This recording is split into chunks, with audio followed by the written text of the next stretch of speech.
À l'occasion de la diffusion du prochain téléfilm de M6, L'incroyable embouteillage, Elise Moon, qui s'est récemment confiée sur l'éducation de son fils, s'est livrée à cœur ouvert lors d'un entretien avec Téléstar. Au cours de l'échange, le comédien de 59 ans s'est notamment exprimé sur sa relation avec Dieudonné, expliquant que leurs liens ont été totalement rompus. C'est lui qui a coupé les ponts. Dommage, a-t-il ainsi révélé, ce lundi 26 juin, avant de préciser que si les deux hommes étaient restés en contact, son ancien acolyte serait sûrement devenu un mec bien. Il aurait continué à bosser, aurait été un artiste de génie. À un moment, j'ai eu des velléités de renouer.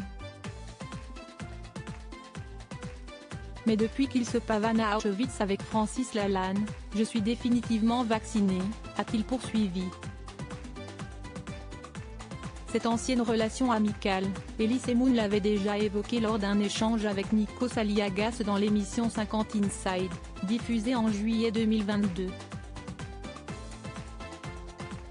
Quand j'y pense, je l'aime encore, mais j'ai la sensation d'un gâchis monstrueux. Je regrette qu'il ne soit pas resté un artiste.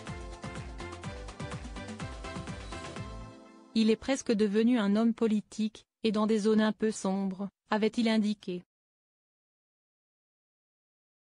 Quelques semaines plus tard, dans les colonnes de Télévision Magazine, l'humoriste avait révélé qu'il essayait tant bien que mal de séparer l'homme de l'artiste.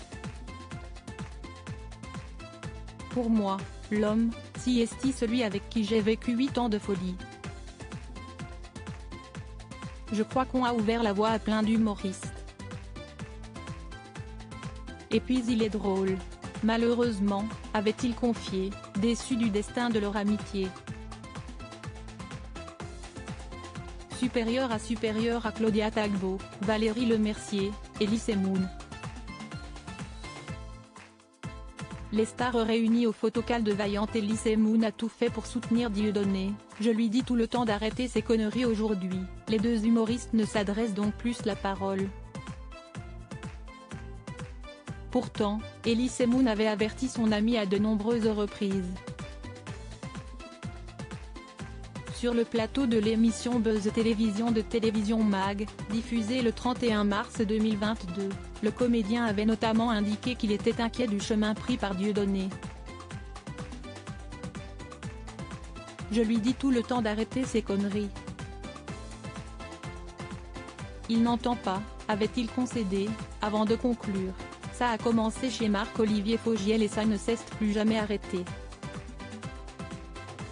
Il a trouvé un créneau.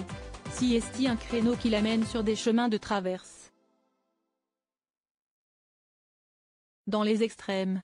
Article écrit en collaboration avec 6 Médias. Crédit photo, Dominique Jacovide.